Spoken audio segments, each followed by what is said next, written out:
Now, again, that Senator Manchin, who is one of the co-authors of the background of the universal background check bill, or close to it at least, he's running for re-election, by the way, in West Virginia. And he got an A+ rating from the NRA before this all came down.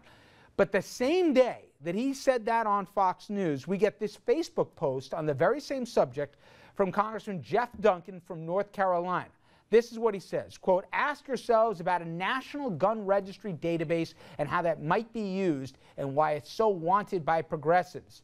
Read about the Rwandan genocide," he went on, "that all these Tutsi tribe members were required to register their address. The killers could then go door to door slaughtering the Tutsis. I use this example to warn that national databases can be used with evil consequences." This by a sitting congressman. And then there's more. Take the line that more guns, that equals more safety. Fact of the matter is, it is not true. In fact, the murder rate in states with the largest gun ownership rates is 114% higher than the lowest gun ownership rates. Here are the states with the highest and the lowest deaths per capita. Deadliest states, all the red ones here with a whole lot of gun ownership. The safest, the blue ones with strict gun laws like New York, New Jersey, Connecticut, states watching this program tonight. And then there's this old chestnut from the NRA that keeping a gun at a home makes you safer. This is, again, not hypothetical. This is fact. It is not true. Truth is, for every one time a gun's used in self-defense at a home, 7 assaults or murders, 11 suicide attempts, and 4 accidents by that same gun here.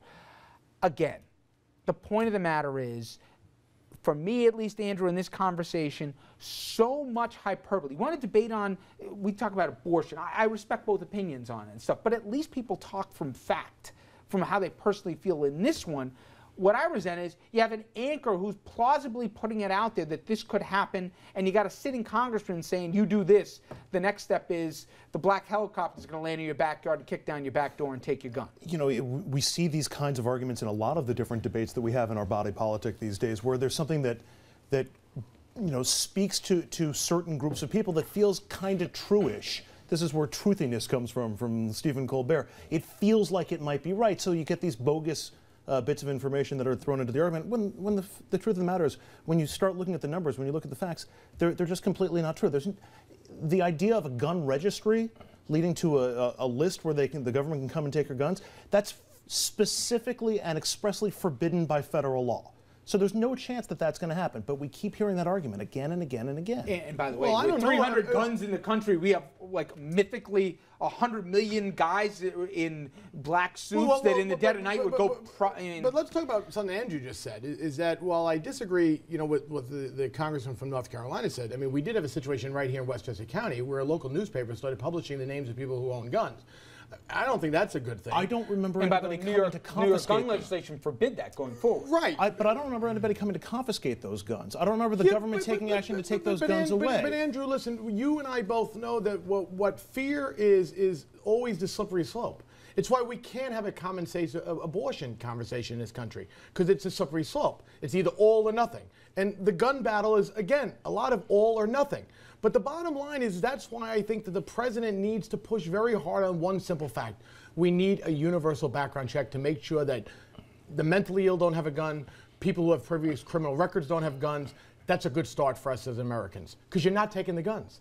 And again, go back to 2010. I think you gave the numbers on a previous show. 31,000 gun deaths in the country. 27,000 of them were by suicide. 27,000. I mean, there was a huge number of suicides by it. So, I mean, we have a country of 315 million people. Let's not act like on every street corner around America, some member of the NRA we're shooting people. I mean, we have a problem that we need to make our streets safer, and by the way to do that is make sure that legally lawful abiding citizens own guns if they like it, and go through a process to get it. You said the numbers include numbers for suicide, and you're right. There are a substantial portion of the gun victims in the United States are suicides. I don't have any problem keeping guns out of their hands either, or making it harder to get those guns. I agree. I don't see how that changes the nature of this debate. And the slippery slope argument, I mean, if you're going to use that argument, then why do we take any measure to protect anybody? Because I'm not arguing that point. I'm just saying that that's the reason for it. Well, I could walk into Congress tomorrow morning if they have elected me and say, universal background checks, end of story, let's move on. Here comes, I was wrong on this one, because I thought after Newtown, it wouldn't be this hard. Because I thought politically, especially the week later when the NRA did the press conference, and they got slammed, and even the Post slammed them, and everybody else. My point is, Tom said 90%. 90% of us don't agree on anything in this country, but we agree on this one. I thought when the family spoke that that would put it over the top.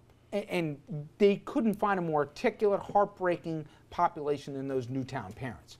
I've heard cops come out. I've heard ex-military all saying the same thing. But it hasn't moved the needle. Is there a population, because I don't think it's Mayor Bloomberg, okay? Is there a person, a population or something that can push it over the hump so it's not politically as dangerous as what we've seen? No, unfortunately. The only way you're going to change this, in my humble opinion, is we've got to find a way to take money out of politics. That's the only way. And we're dealing with elected officials where, I'm sorry, Richard, the issues don't matter. Their self-survival is what matters. Dominic, you had the Vice President of the United States who headed this task force. Tell his members of the United States Senate at a dinner or at a cocktail reception or whatever, I'm not quite sure this law would change anything in this country. That's the problem. By doing the steps that they'd like to do, reducing the cartridges, ban this type of weapon, etc., nobody can say I think he said he didn't think it would change Newtown. Well, isn't that important? Well, no, but it's not just... But Richard, you just said that Newtown was sort of the defining moment. But Tom, no. But for me, here's what I took away in the last week from Newtown.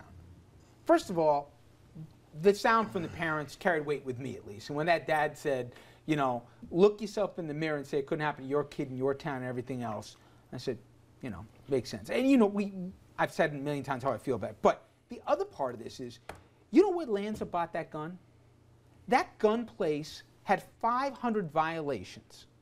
And from everything from selling knowingly to a felon to not keeping records of who they sold it to. And they were still allowed to stay open. That's on the ATF, that's on a lot of things. But the point of the matter is, that is nothing to do with this legislation, though. But you know what it is? In that if we actually enforce what we have and people have to keep a record, but the database... As Bloomberg has said, enforce the laws on the books. When somebody fails a background check, when someone's caught with an illegal weapon, lock them up, put them away, get serious about it. But you know the point to that, Andrew, is it sounds good. But look at what they actually have to enforce it with, and look at the political opposition to even doing that. Where? I mean, you've got. It's not from the NRA. We want to lock them all up. You've got states that have internal laws for forbidding them from updating some information into the NICS system, so that if you're committed against your will, and you shouldn't be allowed to have a gun, the state of South Carolina can't update the FBI database, so that once you get out, you can go to another state and get a gun. I mean, there are specific prohibitions throughout all of this. Those are smart things that we should fight for. And Lindsey Graham is going to introduce an amendment next week that's going to forbid any state from blocking you from not getting a gun because you were institutionalized. Crazy people. We want to make sure that they have access to guns. And I'll be the first one to speak out against that. You say that not all of these steps would prevent another Newtown, and you're right. The only thing that would definitely prevent another Newtown is outlawing Adam Lanza. But why not take whatever steps we can to prevent as many other problems as we can? What he said.